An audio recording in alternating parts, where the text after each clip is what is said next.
किसको जगह नहीं मिला है बताइए? सब कितना बढ़िया से बैठा हुआ है, किसको जगह नहीं मिला है बताइए? आप कहाँ बैठे हुए हैं? आपको जगह नहीं मिला है तो बैठे हुए कहाँ पे है?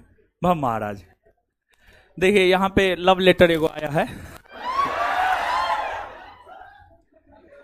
इसमें है सर 5 से 7 और 7 से 9 वाले छात्र एवं छात्रा को जगह नहीं मिल पा रहा है। कौन छात्रा जगह नहीं मिल रहा है जी?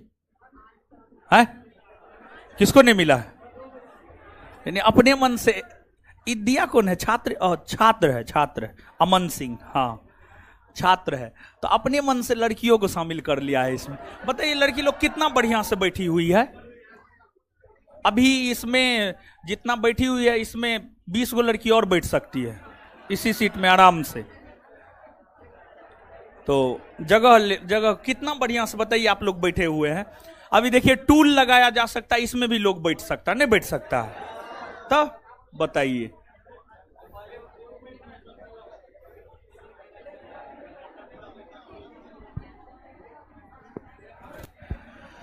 जगह नहीं मिलता है जी लड़का लोग को, है अभी से जगह नहीं मिलता है लड़का सबको, है कितना बढ़िया से बैठे हुए हैं महाराज। तब बताइए आप लोग बोलते हैं जगह नहीं मिलता है। एगो जो है अगर पूरा बीच में भी बैठा हुआ रहता तब समझ में आता है। अभी देखिए अभी क्लासरूम में 100 गो लड़का कम से कम हम बैठा सकते हैं, कम से कम 100 गो हम बैठा सकते हैं, समझे? 10 गो तो इसी पे बैठेगा महाराज, अब 50 गो तो रो में बैठेगा, फिर बेंच पे बहुत बैठेगा। तो एकदम जगह है गुरुजी लोग। जिसको जगह नहीं मिले जब हम आ जाते हैं ना तो आइए मेरे पास, हम जगह देंगे महाराज। हम आपको एकदम नजदीक में आगे यहां पे बैठाएंगे। टूल जो है अभिषेक, है अभिषेक टूल यहां पे है, टूल है ना? है तो और टूल का 25 गो 50 गो व्यवस्था कर दीजिए, ठीक है? देख लीजिए टूल है तो ठीक है, और न है तो टूल 50 गो टूल का व्यवस्था कर दीजिए। तो अमन बाबू अगर आपको जगह नहीं मिलेगा हम आपके लिए एगो स्पेशल टूल रखेंगे, और एगो जो है हमारे केबिन में रख दीजिएगा, हम आपको स्पेशल बैठाएंगे आगे में यहां पर, समझे? हाँ उस पर हम लिख देंगे अमन सिंह, समझे? चलिए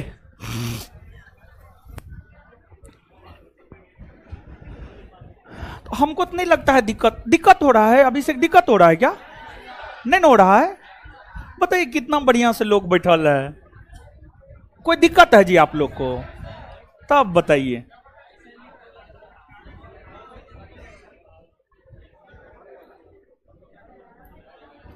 चलिए आ जाइए।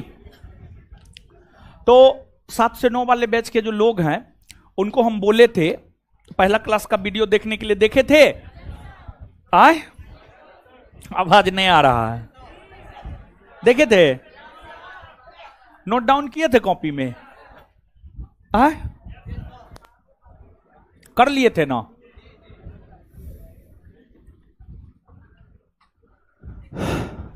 टेस्ट में 35 मार्क आता है, बहुत बढ़िया है महाराज, ठीक है? डेली टेस्ट 7 से 9 में अगर 30 प्लस जा रहे हैं मतलब बढ़िया विद्यार्थी हैं आप, समझे? तो यहां पे कोई कमेंट कर रहा था कि 35 मार्क ही आता है, बहुत बढ़िया है आप महाराज, लगे रहिए और भी बेहतर हो जाएगा।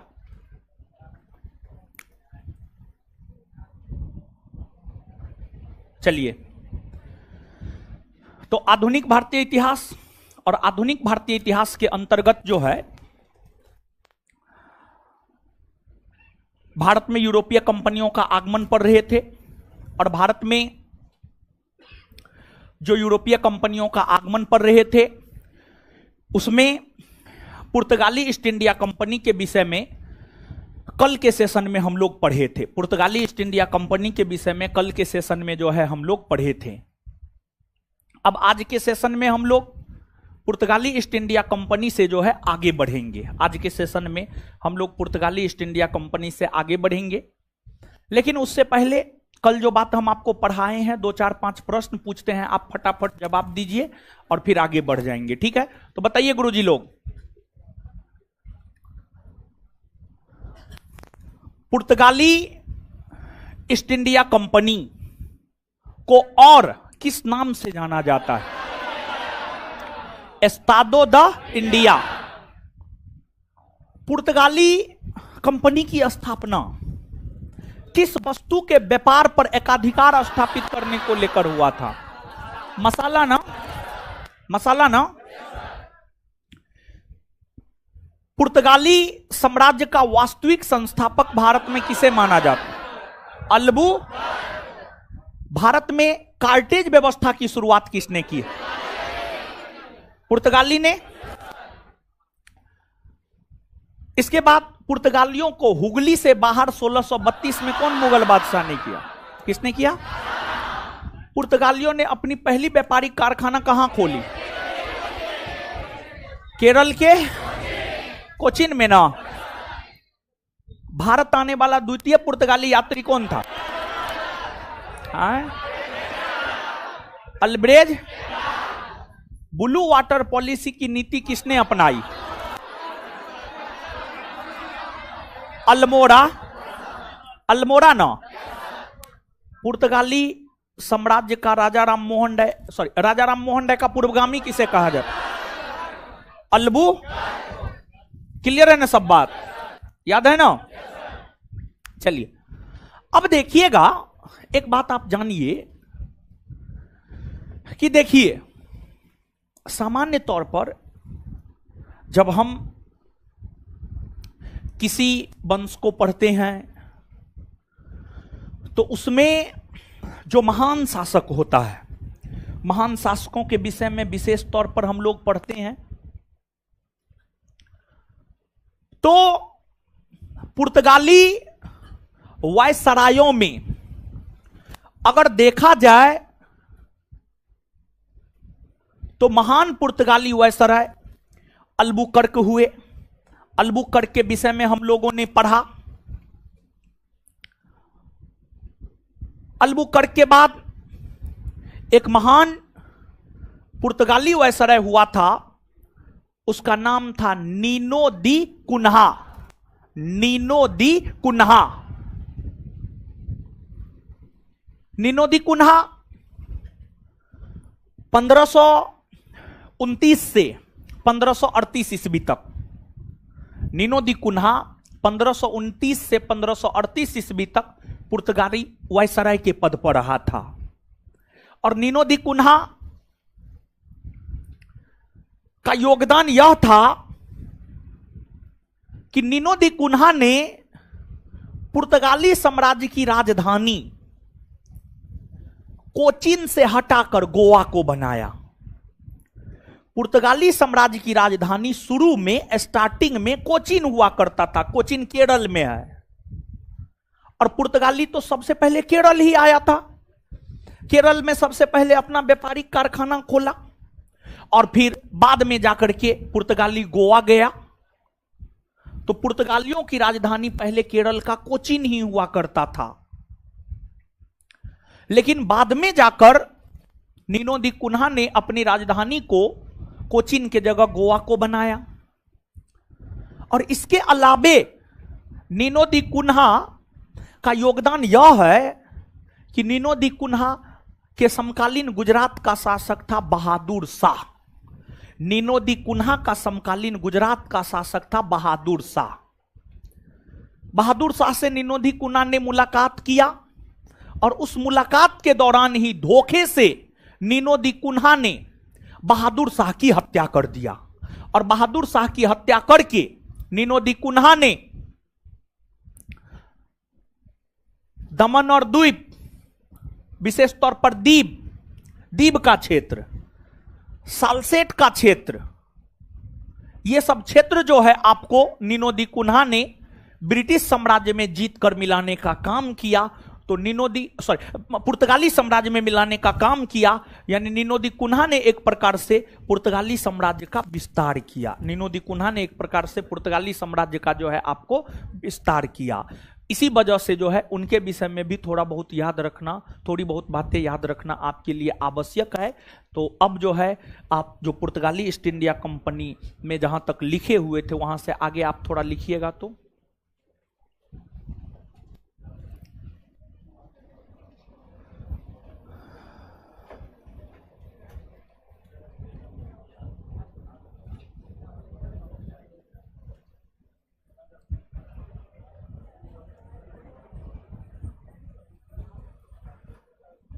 लिखिएगा, अल्बुकर्क के बाद लिखिएगा,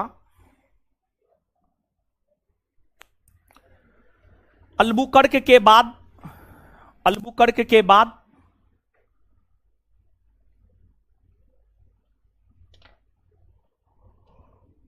अल्बुकर्क के बाद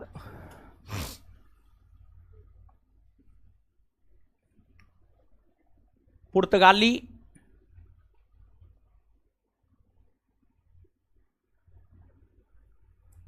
वायसराय, अल्बुकर्क के बाद पुर्तगाली वायसराय लिख लिया, एगो महान शब्द बीच में जोड़िए ना।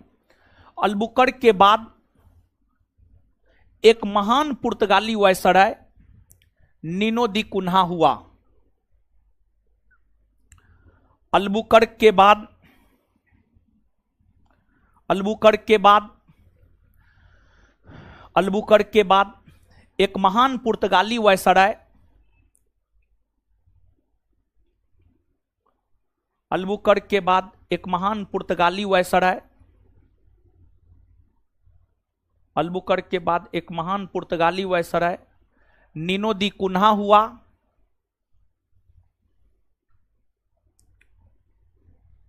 नीनो दी कुन्हा हुआ, जो 1529 से 1538 ईस्वी तक, जो 1529 से 1538 ईस्वी तक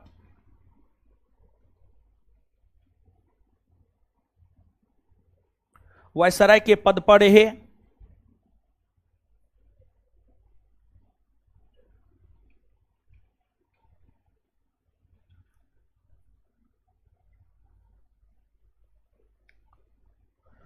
उन्होंने 1530 ईस्वी में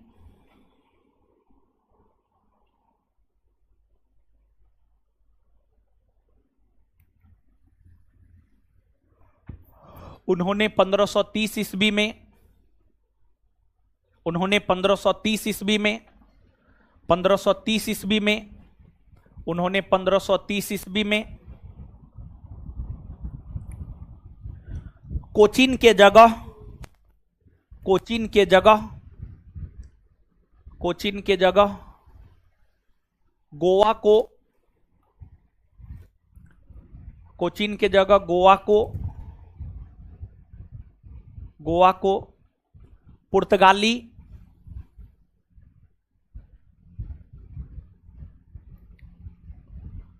कोचीन के जगह गोवा को पुर्तगाली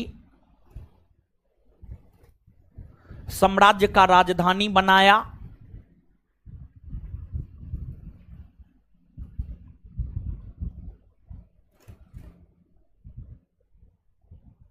कोचीन के जगह गोवा को पुर्तगाली साम्राज्य का राजधानी बनाया, फुल स्टॉप। उन्होंने हुगली में, हुगली, हुगली, उन्होंने हुगली में पुर्तगाली बस्ती स्थापित किया।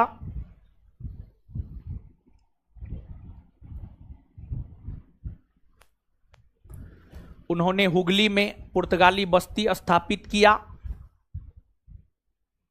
Full stop. उन्होंने उसी में उन्होंने गुजरात के शासक बहादुर शाह से मुलाकात के दौरान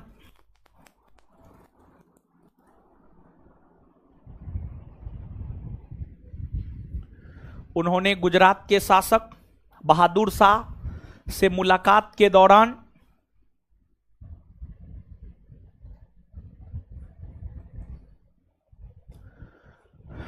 उन्होंने गुजरात के शासक बहादुर शाह से मुलाकात के दौरान उसकी हत्या कर दी।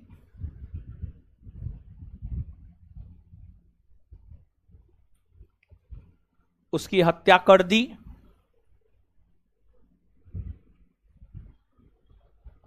और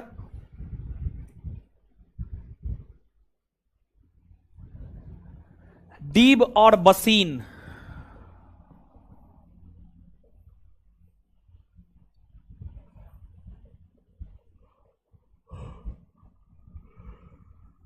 और दीव और बसीन पर कब्जा कर लिया, और दीव और बसीन पर कब्जा कर लिया। चलिए, दीव और बसीन पर कब्जा कर लिया, हो गया पुर्तगाली। ठीक है, पुर्तगाली के बाद आगे अब हम लोगों को जानना है Dutch East India company, British East India company, फ्रांसीसी ईस्ट इंडिया कंपनी, और सबसे ज्यादा महत्वपूर्ण है आपको ब्रिटिश ईस्ट इंडिया कंपनी। तो ब्रिटिश ईस्ट इंडिया कंपनी को जानने से पहले हम लोग डच ईस्ट इंडिया कंपनी को जान लेते हैं, क्योंकि ब्रिटिशों से पहले व्यापार करने के लिए डच लोग ही भारत आ गए थे। तो इसलिए जो है पुर्तगाली के बाद अब आप हेडिंग मारिए Dutch East India company, Dutch East India company.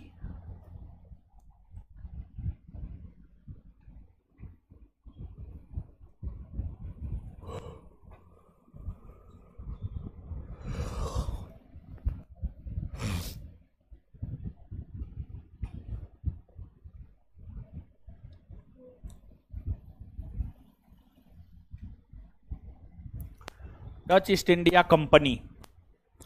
आइए अब जानते हैं डच ईस्ट इंडिया कंपनी के विषय में। देखिए, जैसे हम लोग भारत के नागरिक हैं तो हम लोगों को भारतीय कहा जाता है, हिंदुस्तानी कहा जाता है। उसी प्रकार से यूरोप महादेश में एक देश है, उसका नाम है नीदरलैंड, और नीदरलैंड को ही हॉलैंड भी कहा जाता है। नीदरलैंड को ही हॉलैंड भी कहा जाता है। यहां है आपको नीदरलैंड, जर्मनी से सीमा साझा करता है। नीदरलैंड यहां पर है, समझ गए। नॉर्थ सी उत्तरी सागर के दक्षिण में है, और जर्मनी के उत्तरी पश्चिमी भाग में यहां पर है आपको नीदरलैंड, समझ गए। नीदरलैंड, नीदरलैंड के निवासी को ही डच कहा जाता है। नीदरलैंड के निवासी को ही डच कहा जाता है। तो Dutch East India Company Netherland में स्थापित हुआ। डच ईस्ट इंडिया कंपनी जो है आपको नीदरलैंड में स्थापित हुआ, और डच ईस्ट इंडिया कंपनी की स्थापना नीदरलैंड में 1602 ईस्वी में हुई। और डच ईस्ट इंडिया कंपनी की जब स्थापना हुई थी तो उसका नाम था वेडिंगडे ऑस्टे इंडिया कंपनी। तो वेडिंगडे ऑस्टे कंपनी नाम था, वेडिंगडे ऑस्टे कंपनी नाम था डच ईस्ट इंडिया कंपनी का। आपको वेडिंगडे ऑस्टे कंपनी नीदरलैंड में स्थापित हुई, उसका उद्देश्य था भारत के साथ व्यापार करना। यह कंपनी तो भारत व्यापार करने के लिए आई ही, इसके अलावे नीदरलैंड में और भी कई सारी कंपनियां की स्थापना हुई जो भारत आई व्यापार करने के लिए। नीदरलैंड में स्थापित जितनी भी यूरोपीय कंपनियां थी, उन सभी कंपनियों को मिलाकर नाम दे दिया गया आपको Dutch East India company. Dutch East India company के लोग भारत आए, और डचों ने भी भारत के साथ मसालों का व्यापार किया, भारत के साथ सूती वस्त्रों का व्यापार किया। मसालों का व्यापार तो पुर्तगालियों ने प्रारंभ किया था, पुर्तगाली के बाद डचों ने मसालों का व्यापार किया। लेकिन डचों ने भारतीय वस्त्र का व्यापार किया, और कहा जाता है कि भारतीय वस्त्र को निर्यात का वस्तु बनाने का श्रेय डच ईस्ट इंडिया कंपनी को जाता है। भारतीय वस्त्र को निर्यात का वस्तु बनाने का श्रेय दिया जाता है डच ईस्ट इंडिया कंपनी को, क्योंकि इसी कंपनी के द्वारा पहली बार भारतीय वस्त्रों का निर्यात किया गया, मतलब भारतीय वस्त्रों का व्यापार किया गया। देखिए, जब हम किसी वस्तु को एक देश से दूसरे देश में भेजते हैं तो वह हो गया निर्यात, और जब हम किसी वस्तु को दूसरे देश से लाते हैं तो वो हो गया आयात। जैसे मान लीजिए कोई वस्तु भारत से भेज रहे हैं तो ये हो गया निर्यात, और कोई वस्तु ब्रिटेन से भारत में ला रहे हैं तो ये हो गया आयात। तो भारतीय वस्त्र को निर्यात का वस्तु, मतलब भारतीय वस्त्र को भारत से बाहर व्यापार के लिए भेजने का काम आपको डच ईस्ट इंडिया कंपनी ने किया था। और डच ईस्ट इंडिया कंपनी अपना व्यापारी कारखाना 1605 में आंध्र प्रदेश के मसूलीपट्टनम में खोला था। आंध्र प्रदेश के मसूलीपट्टनम में खोला था। आंध्र प्रदेश के मसूलीपट्टनम में जो है डचों ने अपना पहला कारखाना जो है आपको खोला था। आंध्र प्रदेश के मसूलीपट्टनम में 1605 ईस्वी में डचों ने अपना पहला व्यापारिक कारखाना खोला और डचों ने आंध्र प्रदेश के ही नागपट्टनम को अपना मुख्यालय नगर बनाया और डच विशेष तौर पर भारत के पूर्वी तट पर अपना व्यापारिक कारखाना खोलने का काम किया था, क्योंकि भारत के पश्चिमी तट पर जो है पहले से पुर्तगाली था। पहले से पुर्तगाली भारत के पश्चिमी तट पर व्यापार कर रहा था। इसी वजह से जो है डचों ने जो है आपको भारत के पूर्वी तट पर अपना व्यापारिक कोठी खोलने का काम किया। और डचों ने भारत के तुलना में इंडोनेशिया को ज्यादा महत्व दिया। डचों की अगर हम बात करें तो डचों ने भारत के तुलना में इंडोनेशिया को ज्यादा महत्व दिया। तो डच भारत में तो व्यापार कर रहा था, लेकिन भारत के तुलना में व्यापारिक क्षेत्र में डचों ने इंडोनेशिया को ज्यादा महत्व दिया। और जिस प्रकार पुर्तगाली ईस्ट इंडिया कंपनी भारत के साथ मसालों का व्यापार कर रही थी, उसी प्रकार से डच लोग जो है इंडोनेशिया के साथ मसालों का व्यापार कर रही थी। इंडोनेशिया के साथ मसालों का व्यापार कर रही थी। मसालों के व्यापार में काफी ज्यादा मुनाफा होता था। यही कारण था कि यूरोपीय कंपनियां जो है आपको मसालों के व्यापार की ओर ज्यादा आकर्षित होता था, मसालों के व्यापार करना ज्यादा पसंद करता था। और डचों से पहले तो पुर्तगाली आ गया था भारत, तो मसालों के व्यापार पर पुर्तगालियों ने एक प्रकार से कहिए तो अपना एकाधिकार स्थापित कर लिया था। मसालों के व्यापार पर पुर्तगालियों ने अपना एकाधिकार स्थापित कर लिया था। इसी वजह से डच जो है इंडोनेशिया चले गए और इंडोनेशिया के साथ जो है मसालों का व्यापार करने लगा। और डचों की अगर हम लोग बात करें तो बहुत लंबे समय तक ये भारत में टिक नहीं पाए। जब मूल तौर पर ब्रिटिश ईस्ट इंडिया कंपनी का भारत आगमन भारत के व्यापारिक क्षेत्र में हो गया, तो ब्रिटिश ईस्ट इंडिया कंपनी किसी भी अन्य यूरोपीय कंपनी को अपने सामने टिकने नहीं दिया, बल्कि सभी यूरोपीय कंपनियों को एक प्रकार से कहिए तो ब्रिटिश ईस्ट इंडिया कंपनी ने दबा दिया। ब्रिटिश ईस्ट इंडिया कंपनी और डच ईस्ट इंडिया कंपनी के बीच 1759 ईस्वी में 1759 ब्रिटिश ईस्ट इंडिया कंपनी और डच ईस्ट इंडिया कंपनी के बीच 1759 ईस्वी में बंगाल के बेदरा नामक स्थान पर 1759 ईस्वी में ब्रिटिश ईस्ट इंडिया कंपनी और डच ईस्ट इंडिया कंपनी के बीच युद्ध हुआ।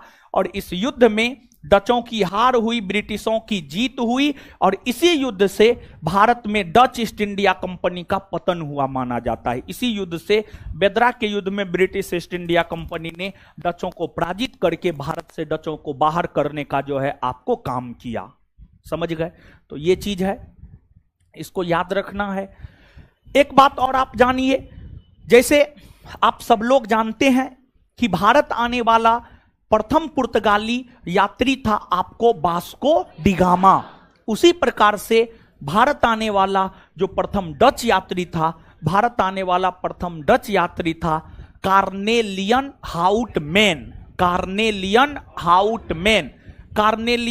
हाउटमैन की अगर हम लोग बात करें तो कार्नेलियन हाउटमैन जो है आपको भारत आने वाला प्रथम डच यात्री था। ये 1596 ईस्वी में भारत की यात्रा पर आया था। 1596 ईस्वी में भारत की यात्रा पर आया था।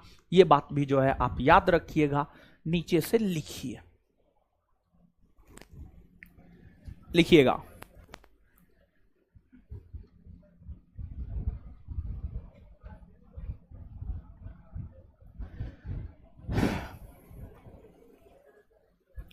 नीदरलैंड या हॉलैंड के निवासी को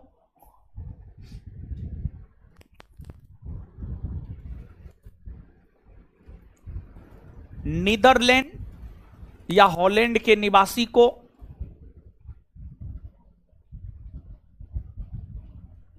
डच कहा जाता है?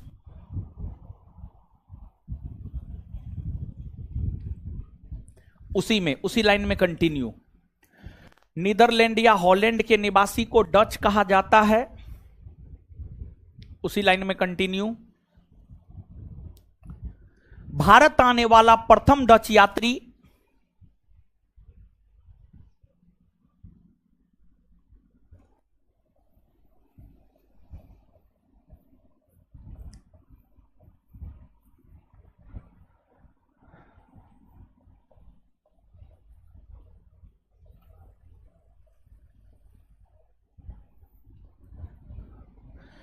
भारत आने वाला प्रथम डच यात्री?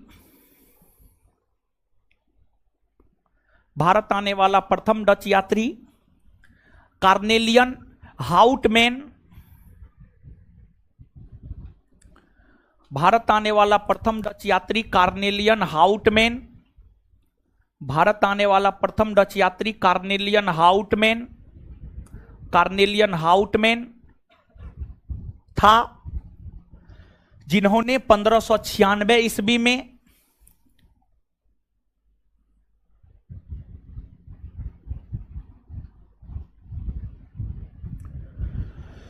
जिन्होंने 1596 ईस्वी में भारत की यात्रा की।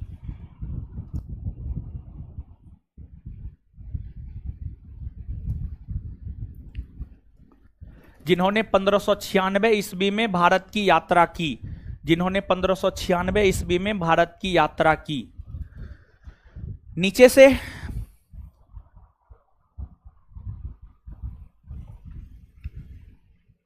डच ईस्ट इंडिया कंपनी की स्थापना?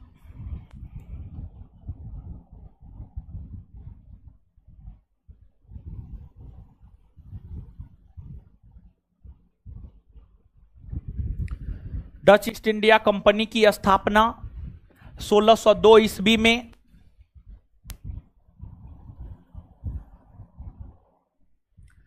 डच ईस्ट इंडिया कंपनी की स्थापना 1602 ईस्वी में हुई है।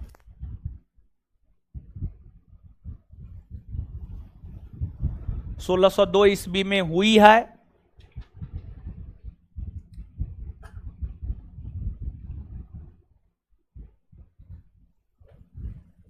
इस कंपनी की स्थापना वेरिंगडे ऑस्टे इंडसे कंपनी के नाम से हुआ है। उसी लाइन में कंटिन्यू। इस कंपनी की स्थापना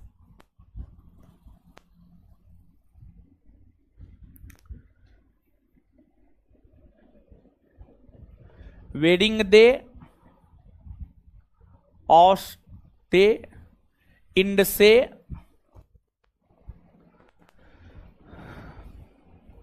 इस कंपनी की स्थापना वेरिंगडे ऑस्टे इंडसे कंपनी के नाम से हुआ है।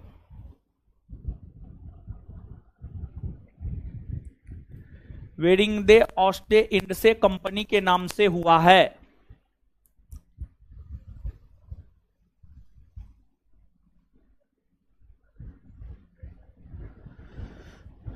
Full stop. नेक्स्ट पॉइंट, डचों ने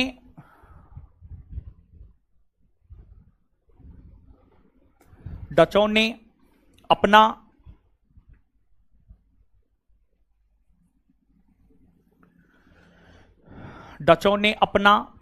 पहला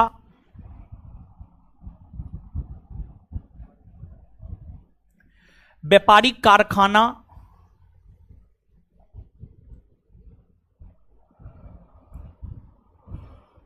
डचों ने अपना पहला व्यापारिक कारखाना 1605 ईस्वी में 1605 ईस्वी में आंध्र प्रदेश के मसूलीपट्टनम में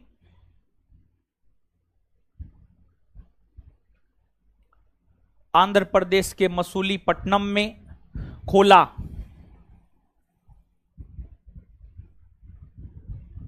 नेक्स्ट पॉइंट, डचों ने अपना मुख्यालय नगर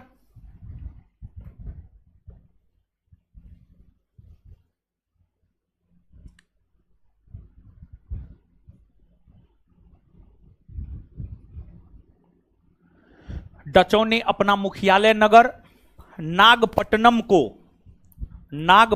को डचों ने अपना मुख्यालय नगर नागपट्टनम को डचों ने अपना मुख्यालय नगर नागपट्टनम को डचों ने अपना मुख्यालय नगर नागपट्टनम को बनाया।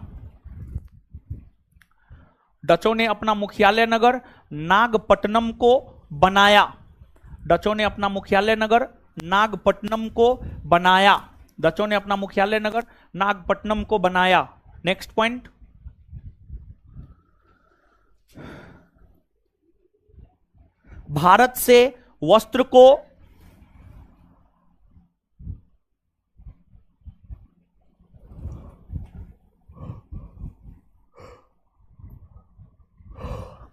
भारत से वस्त्र को निर्यात का वस्तु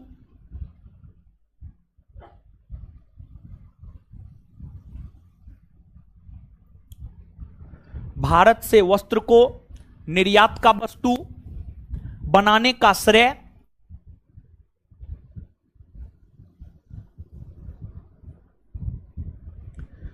भारत से वस्त्र को निर्यात का वस्तु बनाने का श्रेय डचों को जाता है।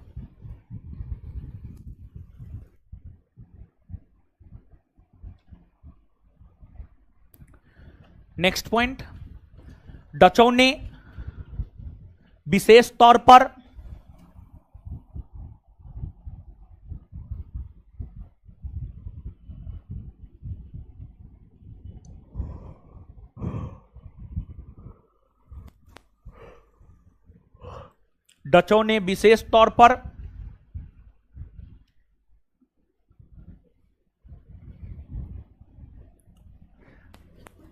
भारत के पूर्वी तट डचों ने विशेष तौर पर भारत के पूर्वी तट डचों ने विशेष तौर पर भारत के पूर्वी तट डचों ने विशेष तौर पर भारत के पूर्वी तट भारत के पूर्वी तट पर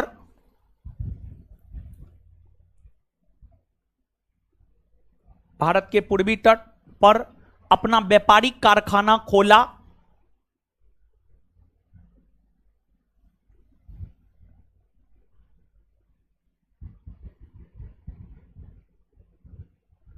व्यापारिक कारखाना खोला, साथ ही साथ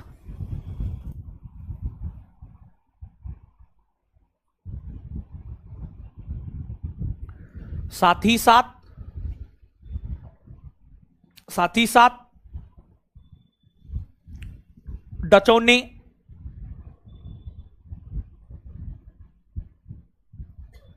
भारत से ज्यादा महत्व इंडोनेशिया का देते हुए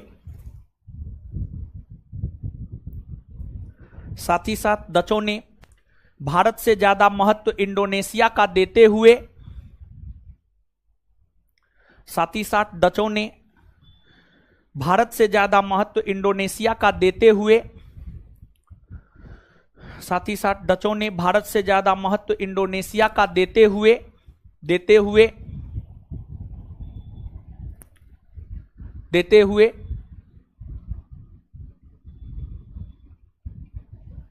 हुए इंडोनेशिया के साथ मसालों का व्यापार किया।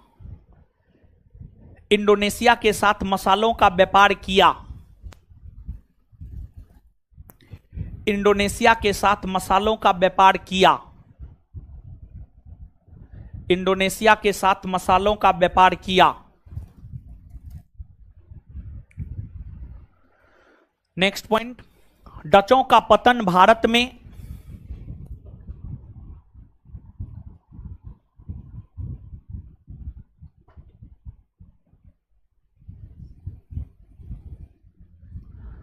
डचों का पतन भारत में 1759 ईस्वी में हुए।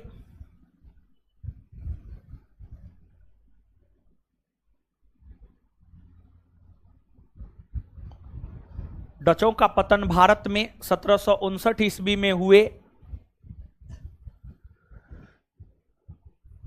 बेदरा के युद्ध से बेदरा के युद्ध से, बेदरा के युद्ध से हुआ है, बेदरा के युद्ध से हुआ है।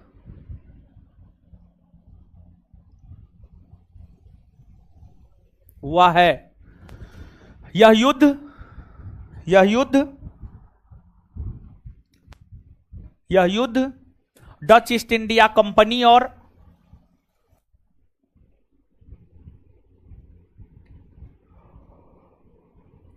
यह युद्ध डच ईस्ट इंडिया कंपनी और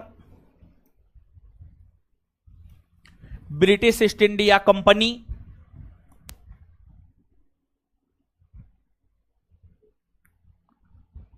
यह युद्ध डच ईस्ट इंडिया कंपनी और ब्रिटिश ईस्ट इंडिया कंपनी के बीच हुआ है।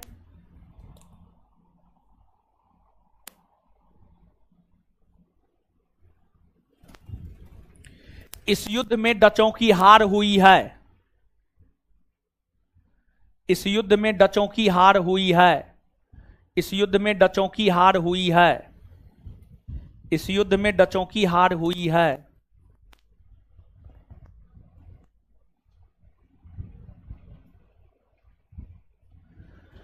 चलिए अब इसके बाद आगे हेडिंग मारिएगा ब्रिटिश ईस्ट इंडिया कंपनी।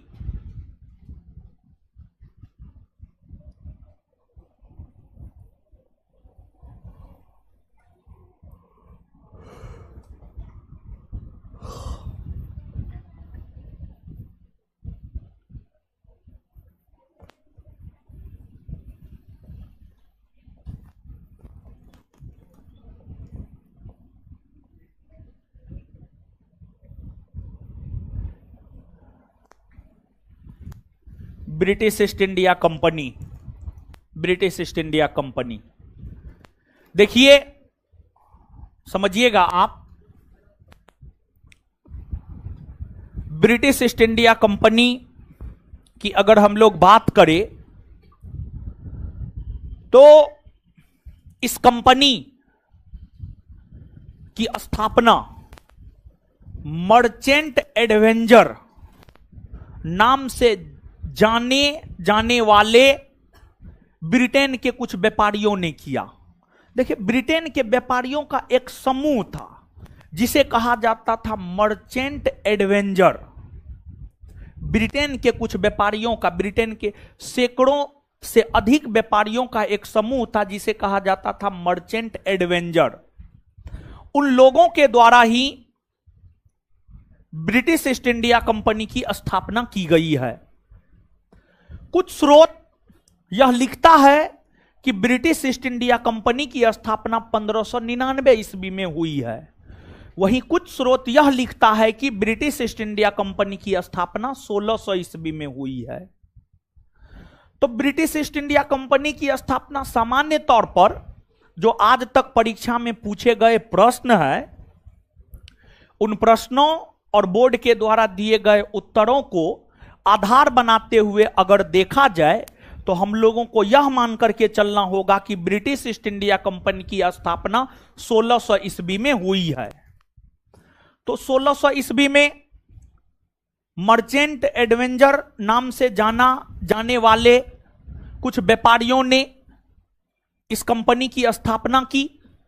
और जब यह कंपनी स्थापित हुआ था तो इस कंपनी का नाम था the governor and company of London trading to East Indies.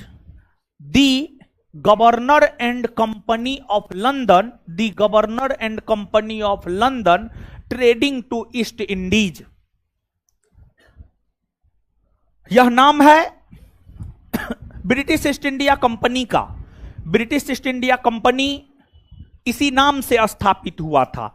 बाद में जाकर के इसको ब्रिटिश ईस्ट इंडिया कंपनी कहा जाने लगा, वो अलग बात है। लेकिन ब्रिटिश ईस्ट इंडिया कंपनी की स्थापना जब हुई थी तो उसका नाम था the governor and company of London trading to East Indies. और परीक्षा में ये प्रश्न पूछे जाते हैं कि ब्रिटिश ईस्ट इंडिया कंपनी का पूर्व नाम क्या है, पूर्व नाम क्या था। तो the governor and company of London trading to East Indies. जब यह कंपनी स्थापित हुई थी तो ब्रिटेन की महारानी हुआ करती थी एलिजाबेथ प्रथम। एलिजाबेथ प्रथम, और एलिजाबेथ प्रथम का संबंध है ट्यूडर वंश से। ट्यूडर वंश से एलिजाबेथ प्रथम का संबंध है। तो कंपनी की स्थापना का उद्देश्य था भारत और पूर्वी एशियाई देशों के साथ व्यापार करना। ब्रिटिश ईस्ट इंडिया कंपनी की स्थापना का उद्देश्य था भारत और पूर्वी एशियाई देशों के साथ व्यापार करना।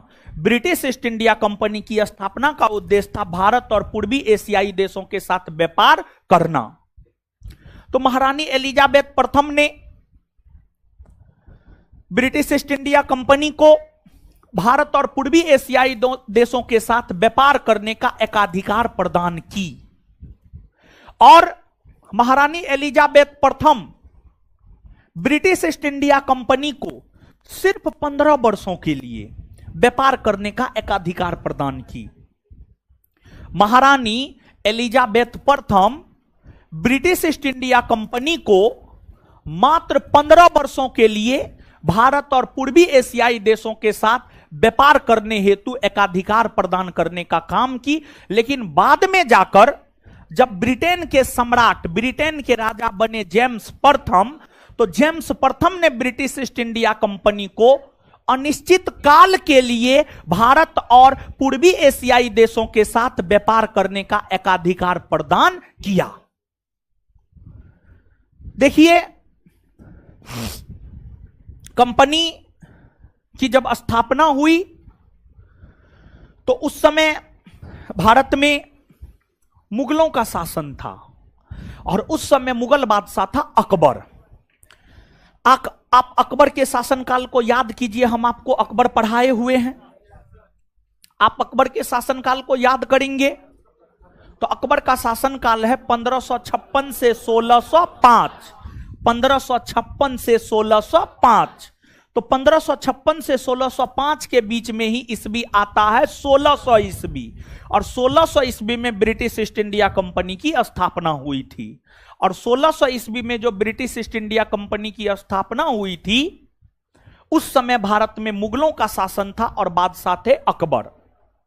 तो एलिजाबेथ को पता चला बादशाह अकबर है, तो एलिजाबेथ मुगल बादशाह अकबर के नाम से खत लिखी और अकबर से एलिजाबेथ प्रथम यह आग्रह की थी कि हमारे देश की एक कंपनी भारत जा रही है, उसे व्यापारिक छूट प्रदान की जाए। लेकिन जब कंपनी भारत व्यापार करने के लिए आई तो उस समय तक अकबर का निधन हो चुका था और मुगल बादशाह बन गए थे जहांगीर। तो कंपनी ने मुगल बादशाह जहांगीर से व्यापारिक छूट प्राप्त किया, और जहांगीर के समय से ही British East India company Bharat में व्यापार करना शुरू की। भारत में व्यापार करना शुरू की। और देखिए, जो ब्रिटिश ईस्ट इंडिया कंपनी है, ब्रिटिश ईस्ट इंडिया कंपनी के सबसे अधिक सफल होने का कारण क्या था? देखिए, भारत में ऐसे तो अनेकों यूरोपीय कंपनियां आई, पुर्तगाली, डच, फ्रांसीसी, स्वीडिश, ब्रिटिश, तमाम यूरोपीय कंपनियां भारत आई।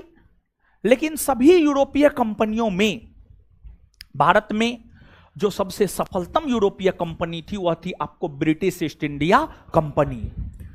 उसकी सफलता के कई कारण थे, लेकिन उसकी सफलता के कारणों में एक कारण यह था कि ब्रिटिश ईस्ट इंडिया कंपनी जो है ना, एक प्राइवेट कंपनी थी। प्राइवेट कंपनी थी, उसमें निर्णय तुरंत ले लिया जाता था और काफी सख्ती से यह कंपनी काम किया करती थी। और एक बात आप जानिए, जब British East India company Bharat व्यापार करने के लिए आई तो ब्रिटिश ईस्ट इंडिया कंपनी चांदी लेकर आया। चांदी लेकर आया, और उस चांदी के माध्यम से ही British East India company Bharat के साथ व्यापार किया करती थी। भारत के साथ व्यापार किया करती थी। लेकिन आपको ब्रिटिश ईस्ट इंडिया कंपनी व्यापारिक कंपनी थी, परंतु बाद के दिनों में जाकर जब मुगल सत्ता कमजोर पड़ गई, तो कमजोर पड़ी मुगल सत्ता का फायदा या लाभ ब्रिटिश ईस्ट इंडिया कंपनी ने उठाया। और ब्रिटिश ईस्ट इंडिया कंपनी कमजोर मुगल सत्ता का फायदा उठाते हुए भारत की राष्ट्रीय राजनीति में हस्तक्षेप किया और भारत में अपनी राजनीतिक प्रभुसत्ता की स्थापना किया। और फिर British East India company Bharat में व्यापार करने के साथ साथ भारत में शासन प्रशासन भी करना शुरू कर दिया। समझ गए? तो यहां तक जो है अब कुछ चीजों को लिखिए, फिर आगे बताएंगे।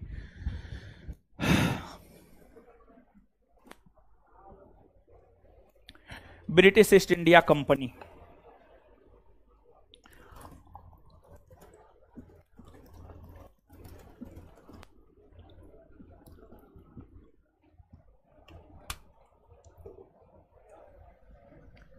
लिखिएगा।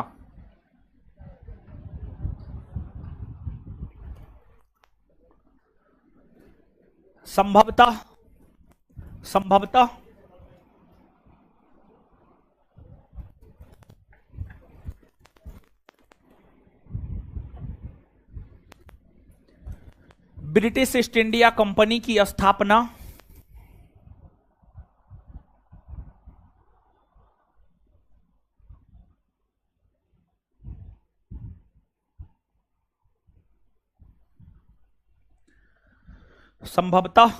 ब्रिटिश ईस्ट इंडिया कंपनी की स्थापना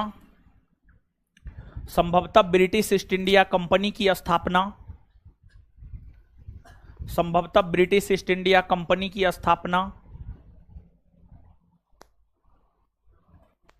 1600 ईस्वी में हुई है।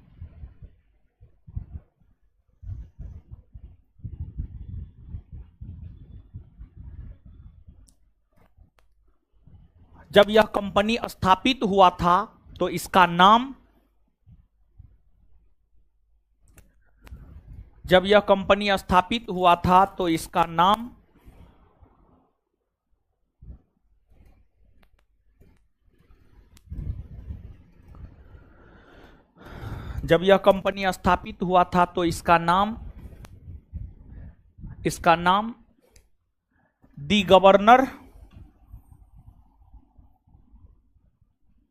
दी governor and company of London, the governor and company of London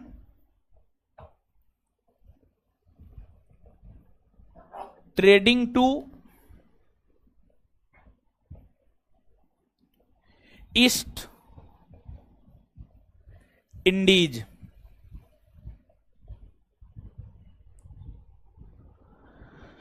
क्या लिखे हैं? जब यह कंपनी स्थापित हुआ था तो इसका नाम the governor and company of London trading to East Indies, the governor and company of London trading to East Indies था।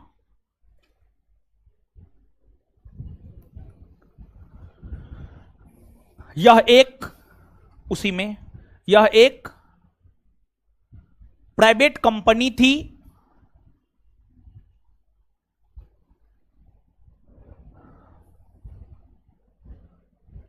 जिसमें कई साझीदार थे।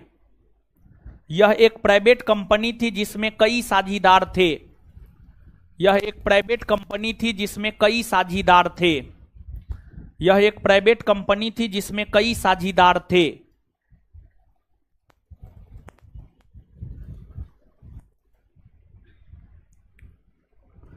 इस कंपनी के सफल होने का इस कंपनी के सफल होने का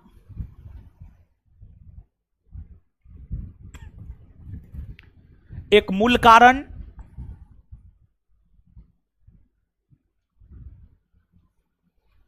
एक मूल कारण एक प्राइवेट कंपनी होना था।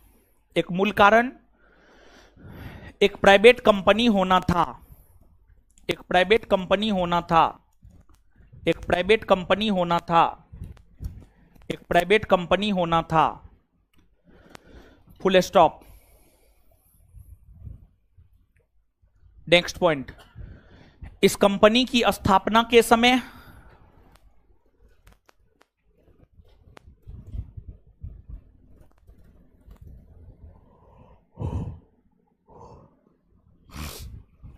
इस कंपनी की स्थापना के समय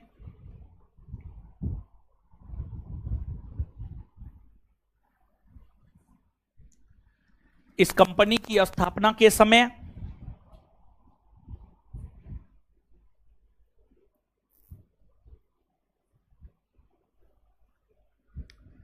इस कंपनी की स्थापना के समय कंपनी की स्थापना के समय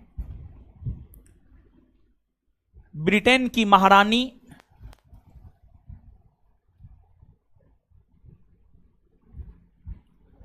ब्रिटेन की महारानी एलिजाबेथ प्रथम थी।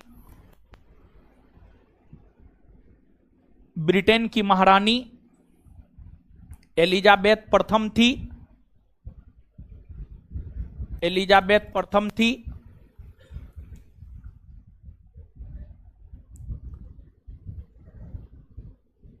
जिन्होंने ब्रिटिश कंपनी को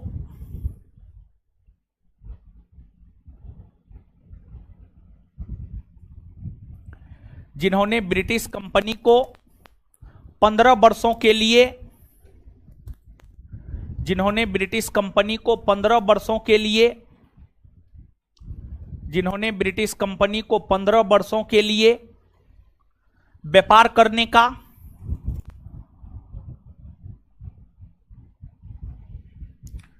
15 वर्षों के लिए व्यापार करने का एकाधिकार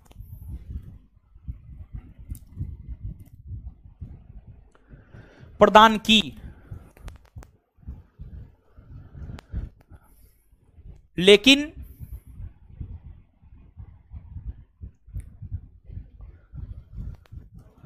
1609 ईस्वी में ब्रिटेन के सम्राट जेम्स प्रथम ने लेकिन 1609 ईस्वी में ब्रिटेन के सम्राट जेम्स प्रथम ने लेकिन 1609 ईस्वी में ब्रिटेन के सम्राट जेम्स प्रथम ने ब्रिटिश कंपनी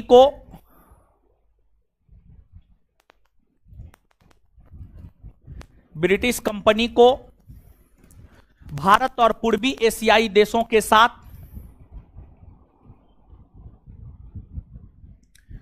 ब्रिटिश कंपनी को भारत और पूर्वी एशियाई देशों के साथ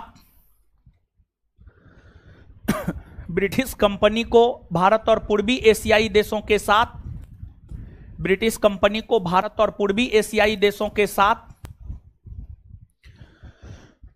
ब्रिटिश कंपनी को भारत और पूर्वी एशियाई देशों के साथ व्यापार करने का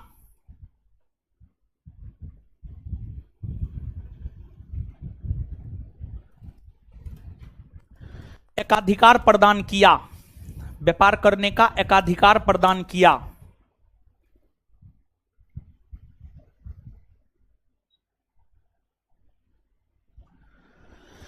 व्यापार करने का एकाधिकार प्रदान किया। व्यापार करने का एकाधिकार प्रदान किया। Full stop.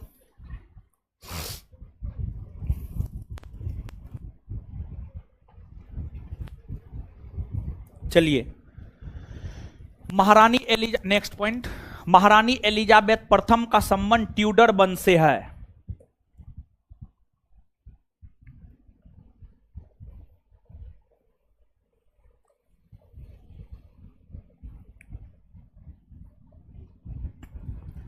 महारानी एलिजाबेथ प्रथम का संबंध ट्यूडर वंश से है। महारानी एलिजाबेथ प्रथम का संबंध ट्यूडर वंश से है। महारानी एलिजाबेथ प्रथम का संबंध ट्यूडर वंश से है। महारानी एलिजाबेथ प्रथम का संबंध ट्यूडर वंश से है। नेक्स्ट पॉइंट,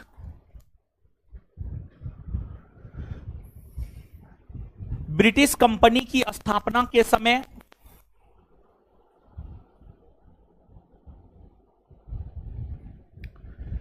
ब्रिटिश कंपनी की स्थापना के समय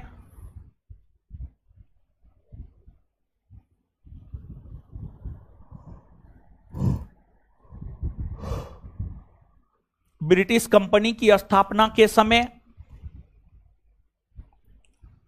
भारत में मुगल वंश का शासन था।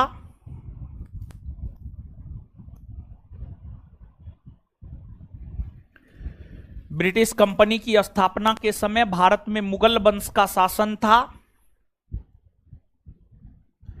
ब्रिटिश कंपनी की स्थापना के समय भारत में मुगल वंश का शासन था। इस समय मुगल बादशाह अकबर थे।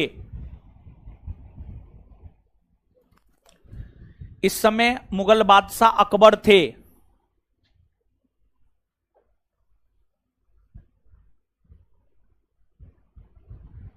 Next point, British East India company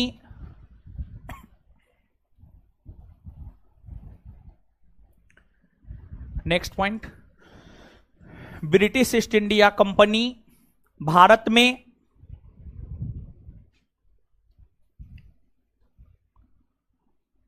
British East India company Bharat में व्यापार करना प्रारंभ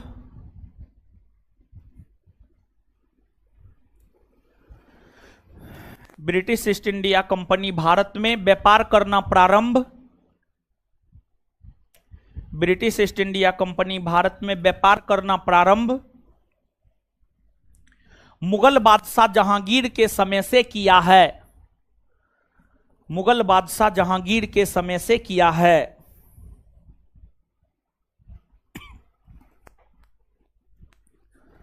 मुगल बादशाह जहांगीर के समय से किया है। मुगल बादशाह जहांगीर के समय से किया है।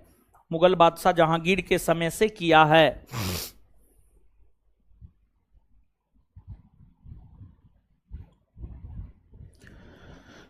मुगल बादशाह जहांगीर के समय से किया है। नेक्स्ट पॉइंट,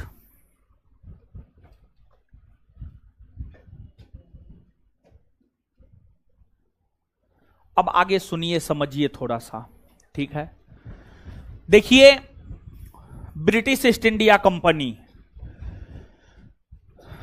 भारत व्यापार करने के लिए आई, और जब British East India company Bharat व्यापार करने के लिए आई तो ब्रिटिश ईस्ट इंडिया कंपनी ने अपना पहला व्यापारिक कारखाना गुजरात के सूरत में खोला, और गुजरात के सूरत में ब्रिटिश ईस्ट इंडिया कंपनी ने अपना पहला व्यापारिक कारखाना 1608 ईस्वी में खोला। और उस समय सूरत मुगलों का सबसे प्रमुख व्यापारी केंद्र हुआ करता था। मुगलों का सबसे प्रमुख व्यापारी केंद्र रहा है आपको सूरत। तो मुगलों के सबसे प्रमुख व्यापारी केंद्र सूरत में अंग्रेजों ने अपने व्यापारिक कारखाना को खोला, लेकिन मुगल बादशाह जहांगीर ने उस कारखाना को मान्यता देने से इनकार कर दिया। तत्पश्चात कैप्टन हॉकिंस नामक अंग्रेज मुगल बादशाह जहांगीर के आगरा दरबार में उपस्थित हुआ। कैप्टन हॉकिंस मुगल दरबार में उपस्थित होने वाला प्रथम अंग्रेज था। कैप्टन हॉकिंस की अगर हम बात करें तो कैप्टन हॉकिंस मुगल दरबार में उपस्थित होने वाला प्रथम अंग्रेज था। और कैप्टन हॉकिंस जब मुगल दरबार में उपस्थित हुआ तो कैप्टन हॉकिंस बहुत सारा उपहार, गिफ्ट लेकर के जहांगीर के दरबार में गया था। कैप्टन हॉकिंस को मालूम हुआ कि जहांगीर को चित्रकला में ज्यादा लगाव है, तो बहुत सारे चित्र उपहार के तौर पर लेकर के हॉकिंस मुगल बादशाह जहांगीर के दरबार में गया।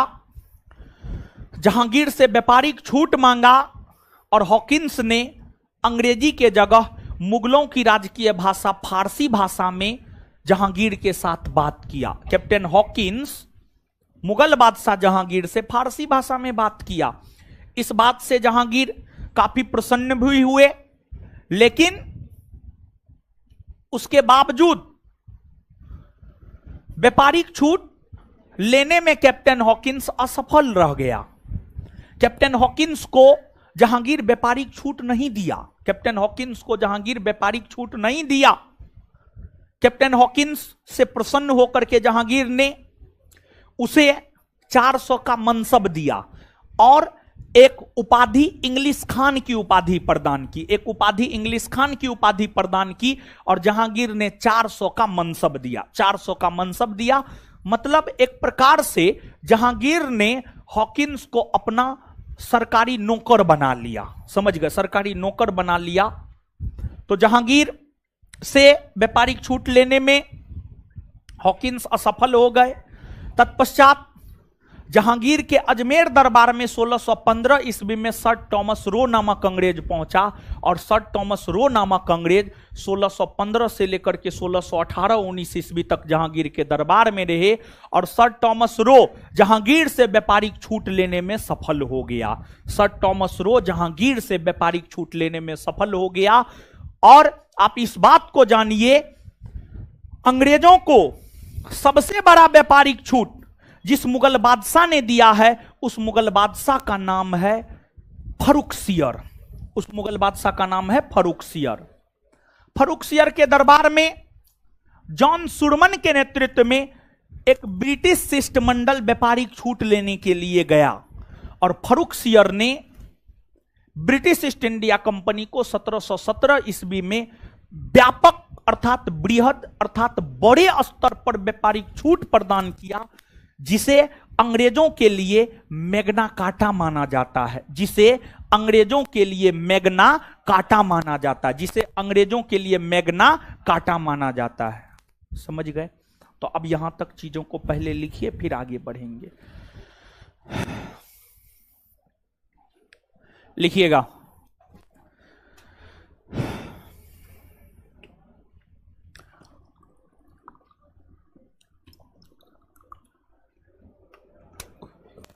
लिखिएगा।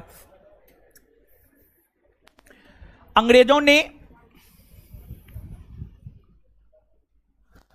लिखिएगा, अंग्रेजों ने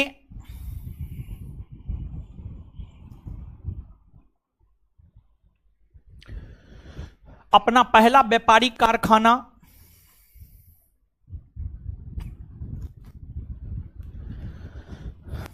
अंग्रेजों ने अपना पहला व्यापारिक कारखाना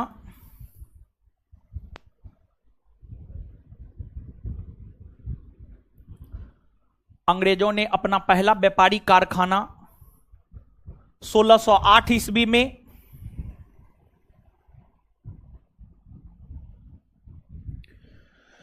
गुजरात के सूरत में खोला। 1608 ईस्वी में गुजरात के सूरत में खोला, जिसे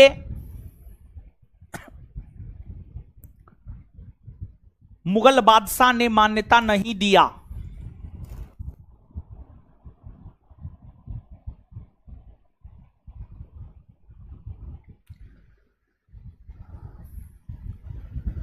नेक्स्ट पॉइंट, अंग्रेजों ने अपना दूसरा व्यापारिक कारखाना, नेक्स्ट पॉइंट, नेक्स्ट पॉइंट, अगला पॉइंट, अंग्रेजों ने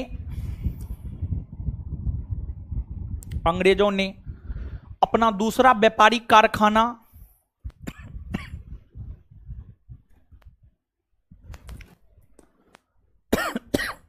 अंग्रेजों ने अपना दूसरा व्यापारिक कारखाना अंग्रेजों ने अपना दूसरा व्यापारिक कारखाना अंग्रेजों ने अपना दूसरा व्यापारिक कारखाना 1611 ईस्वी में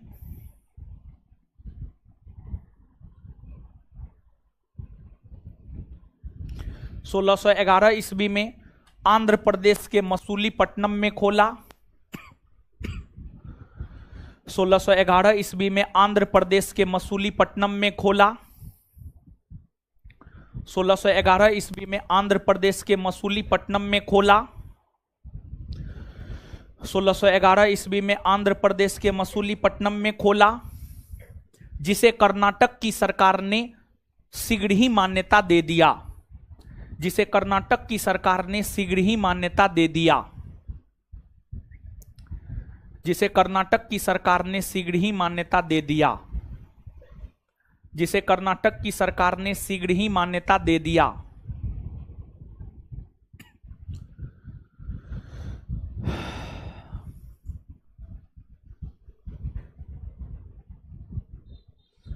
मसूलीपट्टनम में उसी में मसूलीपट्टनम में स्थापित कारखाना उसी में मसूलीपट्टनम में स्थापित कारखाना मसूलीपट्टनम में स्थापित कारखाना मसूलीपट्टनम में स्थापित कारखाना अंग्रेजों का मसूलीपट्टनम में स्थापित कारखाना अंग्रेजों का प्रथम मान्यता प्राप्त कारखाना था। अंग्रेजों का प्रथम मान्यता प्राप्त कारखाना था। अंग्रेजों का प्रथम मान्यता प्राप्त कारखाना था। अंग्रेजों का प्रथम मान्यता प्राप्त कारखाना था। साथ ही साथ यह दक्षिण भारत में स्थापित प्रथम कारखाना था। साथ ही साथ यह दक्षिण भारत में स्थापित प्रथम कारखाना था। साथ ही साथ यह दक्षिण भारत में स्थापित प्रथम कारखाना था। साथ ही साथ यह दक्षिण भारत में स्थापित प्रथम कारखाना था। साथ ही साथ यह दक्षिण भारत में स्थापित प्रथम कारखाना था। साथ ही साथ यह दक्षिण भारत में स्थापित प्रथम कारखाना था। नेक्स्ट पॉइंट, मुगल दरबार में उपस्थित होने वाला प्रथम अंग्रेज कैप्टन हॉकिंस हुआ।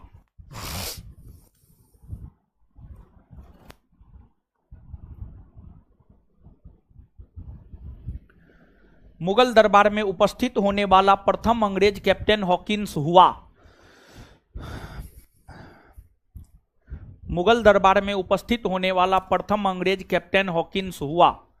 मुगल दरबार में उपस्थित होने वाला प्रथम अंग्रेज कैप्टन हॉकिंस हुआ।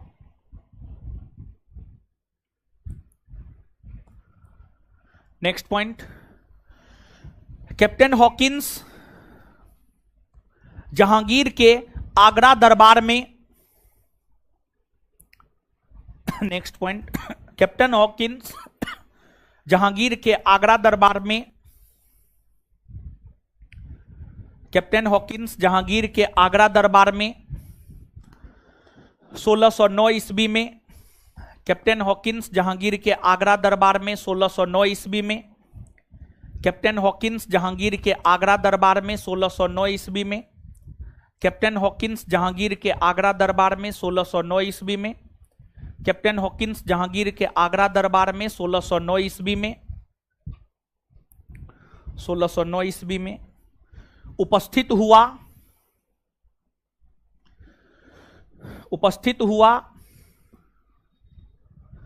और उन्होंने जहांगीर से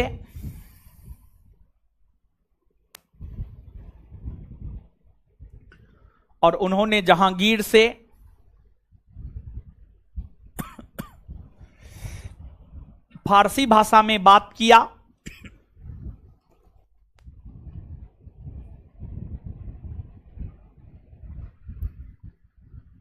फारसी भाषा में बात किया, जिससे प्रसन्न होकर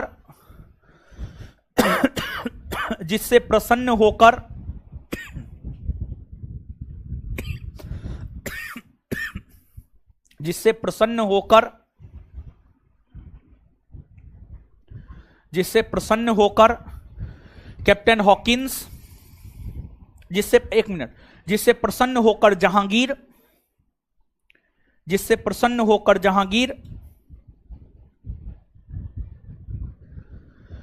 कैप्टन हॉकिंस को 400 का मनसब दिया, जिससे प्रसन्न होकर जहांगीर कैप्टन हॉकिंस को 400 का मनसब दिया और इंग्लिश खान की उपाधि प्रदान किया। जहांगीर कैप्टन हॉकिंस को 400 का मनसब दिया, 400 का मनसब दिया और इंग्लिश खान की उपाधि प्रदान किया,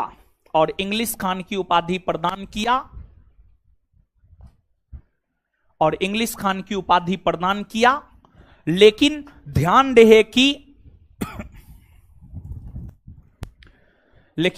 रहे कि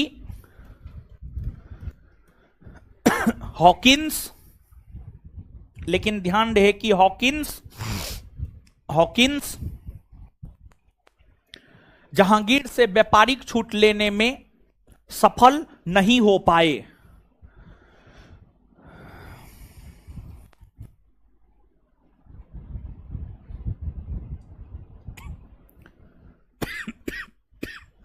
लेकिन ध्यान रहे कि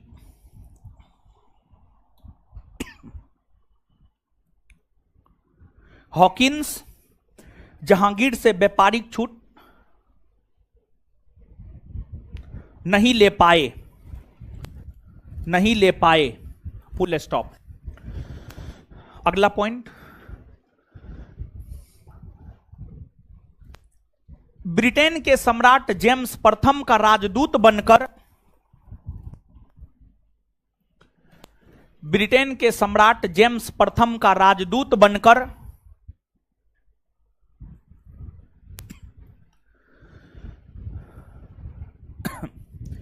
ब्रिटेन के सम्राट जेम्स प्रथम का राजदूत बनकर ब्रिटेन के सम्राट जेम्स प्रथम का राजदूत बनकर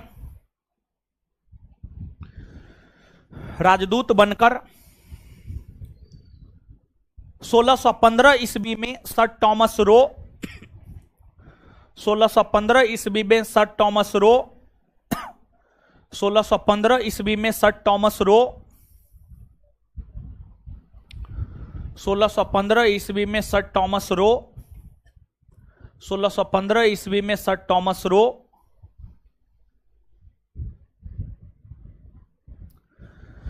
1615 ईस्वी में सर टॉमस रो जहांगीर के अजमेर दरबार में उपस्थित हुए। जहांगीर के अजमेर दरबार में उपस्थित हुए। जहांगीर के अजमेर दरबार में उपस्थित हुए।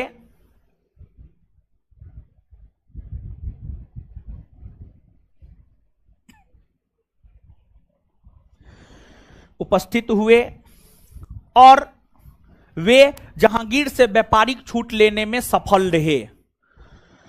और वे जहांगीर से व्यापारिक छूट लेने में सफल रहे। और वे जहांगीर से व्यापारिक छूट लेने में सफल रहे। और वे जहांगीर से व्यापारिक छूट लेने में सफल रहे। और वे जहांगीर से व्यापारिक छूट लेने में सफल रहे। और वे जहांगीर से व्यापारिक छूट लेने में सफल रहे। नेक्स्ट पॉइंट,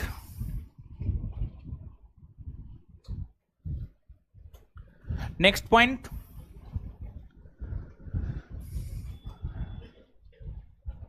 मुगल बादशाह फर्रुखसियर ने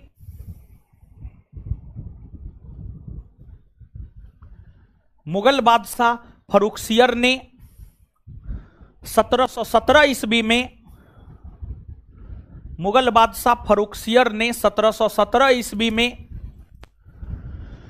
मुगल बादशाह फर्रुखसियर ने 1717 ईस्वी में मुगल बादशाह फर्रुखसियर ने 1717 ईस्वी में मुगल बादशाह फर्रुखसियर ने 1717 ईस्वी में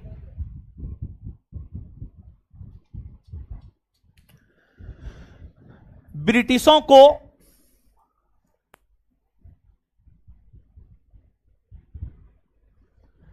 ब्रिटिशों को बड़े पैमाने पर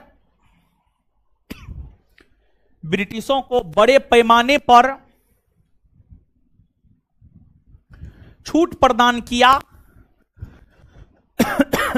ब्रिटिशों को बड़े पैमाने पर छूट प्रदान किया।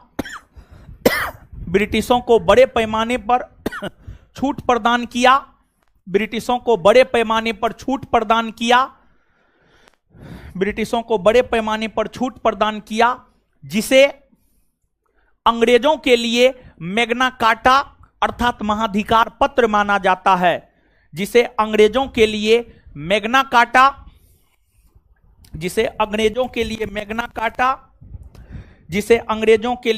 कार्टा अर्थात महाधिकार पत्र माना जाता है।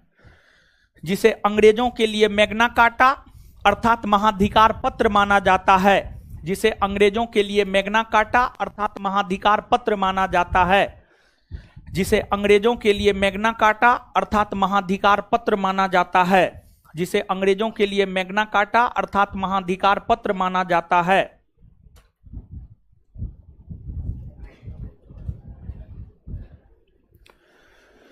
Full stop. नेक्स्ट पॉइंट लिखिएगा। जॉन सुडमन के नेतृत्व में जॉन सुडमन जॉन सुडमन के नेतृत्व में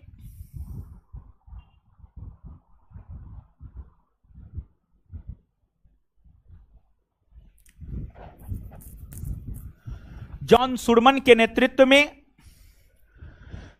जॉन सुडमन के नेतृत्व में जॉन सुडमन के नेतृत्व में जॉन सुडमन के नेतृत्व में एक ब्रिटिश शिष्टमंडल एक ब्रिटिश शिष्टमंडल व्यापारिक छूट लेने के उद्देश्य से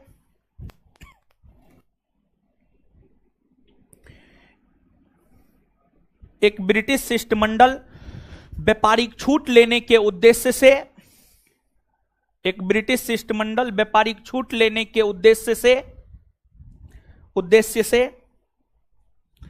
फरुखसियर के दरबार में उपस्थित हुआ था। फरुखसियर के दरबार में उपस्थित हुआ था। फरुखसियर के दरबार में उपस्थित हुआ था। फरुखसियर के दरबार में उपस्थित हुआ था। अब यहां पर एक बात और जान लीजिए। एक बात पूछा जाता है, भारत आने वाला प्रथम अंग्रेज कौन था? तो भारत आने वाला प्रथम अंग्रेज था रॉल्फ फिंच। रॉल्फ फिंच, जो अकबर के समय ही भारत आ गया था 1572-73 में। और एक प्रश्न यहां पर यह पूछा जाता है कि स्थल मार्ग से भारत आने वाला प्रथम अंग्रेज कौन था? तो स्थल मार्ग से भारत आने वाला प्रथम अंग्रेज था जॉन मिल्डन हॉल। और वही रॉल्फ फिंच जल मार्ग से आया था। रॉल्फ फिंच जल मार्ग से आया था। तो भारत आने वाला प्रथम अंग्रेज या जल मार्ग से भारत आने वाला प्रथम अंग्रेज रॉल्फ फिंच, और स्थल मार्ग से भारत आने वाला प्रथम अंग्रेज जॉन मिल्डन हॉल।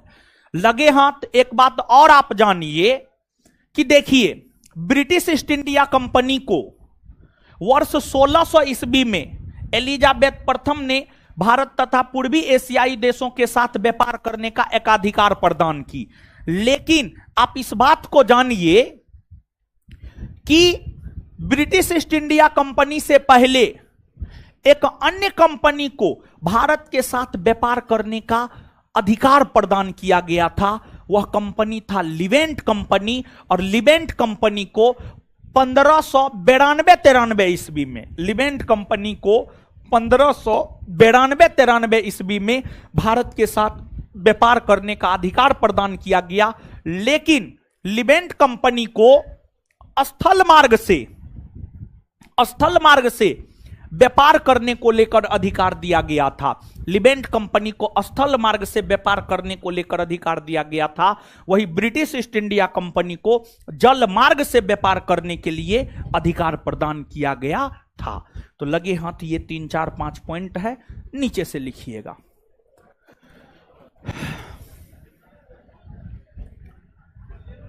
लिखिए, भारत आने वाला प्रथम अंग्रेज,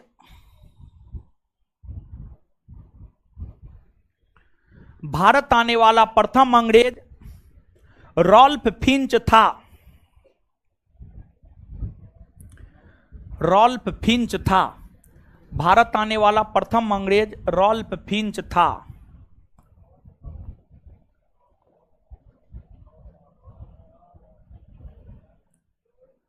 भारत आने वाला प्रथम अंग्रेज रॉल्फ फिंच था।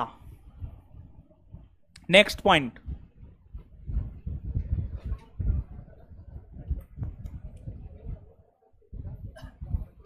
नेक्स्ट पॉइंट, स्थल मार्ग से भारत आने वाला प्रथम अंग्रेज जॉन मिल्डन हॉल था। बोर्ड पे लिखे हैं, स्थल मार्ग से भारत आने वाला प्रथम अंग्रेज जॉन मिल्डन हॉल था। नेक्स्ट पॉइंट, स्थल मार्ग से भारत आने वाला प्रथम अंग्रेज जॉन मिल्डन हॉल था। स्थल मार्ग से भारत आने वाला प्रथम अंग्रेज जॉन मिल्डन हॉल था। स्थल मार्ग से भारत आने वाला प्रथम अंग्रेज जॉन मिल्डन हॉल था। स्थल मार्ग से भारत आने वाला प्रथम अंग्रेज जॉन मिल्डन हॉल था। जॉन मिल्डन हॉल था। जॉन मिल्डन हॉल था। Next point,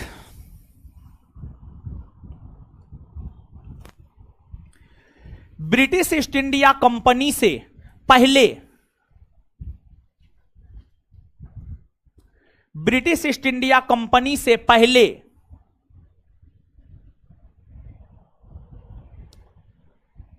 British East India company से पहले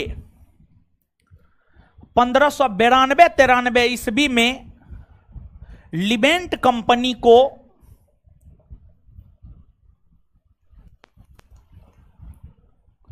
1592-93 ईस्वी में लिबेंट कंपनी को भारत के साथ व्यापार करने का अधिकार, लिबेंट कंपनी को लिबेंट कंपनी को भारत के साथ व्यापार करने का अधिकार, व्यापार करने का अधिकार स्थल मार्ग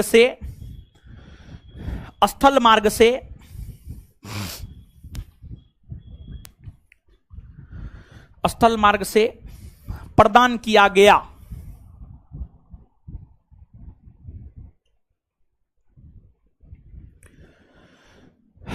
चलिए, जितना समझाए हैं लिखा दिए, पढ़िए जल्दी, फिर याद करवाएंगे। पढ़िए जल्दी,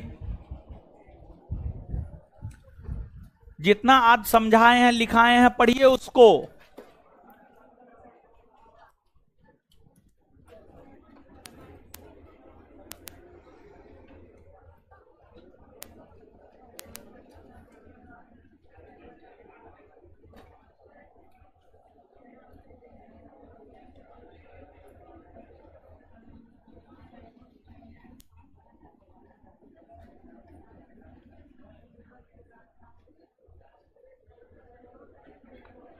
पढ़िए, पढ़ने बोले हैं, पढ़िए जल्दी।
पढ़ लिए जी।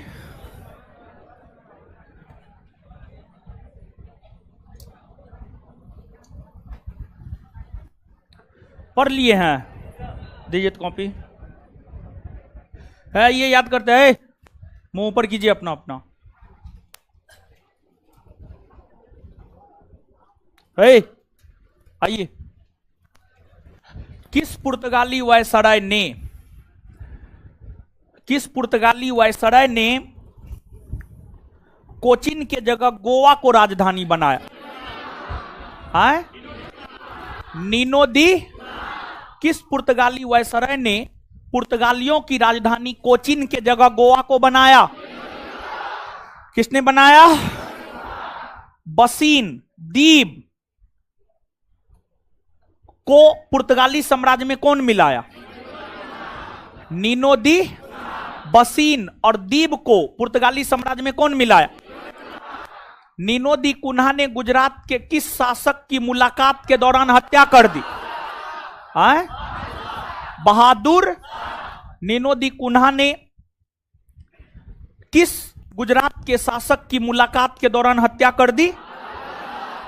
नीदरलैंड या हॉलैंड के निवासी को क्या कहते? भारत आने वाला प्रथम डच यात्री कार्नेलियन हाउटमैन। भारत आने वाला प्रथम डच यात्री, भारत आने वाला प्रथम डच यात्री। काहे नहीं याद कर रहे हैं? मुंह में क्या मारेंगे, एक चप्पल मुंह लाल हो जाएगा। मुंह देख रहा है, उठा करके पूछेंगे नानी याद आ जाएगा, दिन में तारा नजर आने आएगा।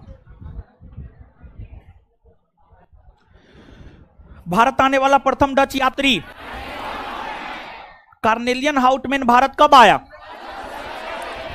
1500। डच ईस्ट इंडिया कंपनी की स्थापना कब हुई है? डच ईस्ट इंडिया कंपनी की स्थापना कब हुई है? डचों ने अपना पहला व्यापारिक कारखाना कहां खोला? आंध्र प्रदेश के मसूलीपट्टनम। आंध्र प्रदेश के डचों ने अपना पहला व्यापारिक कारखाना कहां खोला? आंध्र प्रदेश के डचों ने अपना पहला व्यापारिक कारखाना आंध्र प्रदेश के मसूलीपट्टनम में कब खोला? कब खोला? डचों ने अपना मुख्यालय नगर किसे बनाया? किसे बनाया? नागपट्टनम। डचों ने अपना मुख्यालय नगर किसे बनाया? भारत से वस्त्र को निर्यात का वस्तु बनाने का श्रेय किसे जाता? भारत के अपेक्षा डचों ने किस देश को ज्यादा तरजीह दी? डचों का पतन कौन युद्ध से हुआ है? कौन युद्ध से? बेदरा का युद्ध कब हुआ है? जब ब्रिटिश ईस्ट इंडिया कंपनी की जब स्थापना हुई थी तो उसका नाम क्या था? The governor and company of London trading to East Indies. तो जब ब्रिटिश ईस्ट इंडिया कंपनी की स्थापना हुई थी उस समय उसका नाम क्या था? कंपनी की स्थापना के समय ब्रिटेन की महारानी कौन थी? ब्रिटेन की महारानी। और ब्रिटेन के किस राजा ने कंपनी को अनिश्चित काल के लिए भारत के साथ व्यापार करने का एक अधिकार दिया? जेम्स प्रथम। महारानी एलिजाबेथ प्रथम का संबंध कौन वंश से? ट्यूडर वंश। महारानी एलिजाबेथ प्रथम का संबंध कौन वंश से? कौन वंश से है? ब्रिटिश कंपनी की स्थापना के समय भारत के मुगल बादशाह कौन थे? भारत के मुगल बादशाह। ब्रिटिश ईस्ट इंडिया कंपनी जब भारत में व्यापार करना प्रारंभ किया तो उस समय मुगल बादशाह कौन था? ब्रिटिश ईस्ट इंडिया कंपनी जब भारत में व्यापार करना प्रारंभ किया उस समय मुगल बादशाह कौन था? अंग्रेजों ने अपना पहला व्यापारिक कारखाना कहां खोला? अंग्रेजों ने अपना पहला व्यापारिक कारखाना कहां खोला? कब खोला? और दूसरा व्यापारिक कारखाना कहां खोला? मसूलीपट्टनम। मसूली मुगल दरबार में उपस्थित होने वाला प्रथम अंग्रेज कैप्टन हॉकिंस जहांगीर के आगरा दरबार में 1609 में उपस्थित हुआ था। और कैप्टन हॉकिंस जहांगीर से कौन भाषा में बात किया? जहांगीर ने कैप्टन हॉकिंस को कितना सौ का मनसब दिया और कौन सी उपाधि दिया? सर थॉमस रो जहांगीर के दरबार में कब उपस्थित हुआ? 1600। और किस मुगल बादशाह ने ब्रिटिशों को व्यापक स्तर पर व्यापारिक छूट दिया जिसे अंग्रेजों के लिए मैग्ना कार्टा माना जाता है? फर्रुखसियर के दरबार में ब्रिटिश शिष्टमंडल किसके नेतृत्व में आया था? जॉन सुडमन। किसके नेतृत्व में? भारत आने वाला प्रथम अंग्रेज रॉल्फ फिंच। भारत आने वाला प्रथम अंग्रेज। स्थल मार्ग से भारत आने वाला प्रथम अंग्रेज जॉन मिल्डन हॉल। स्थल मार्ग से भारत आने वाला प्रथम अंग्रेज।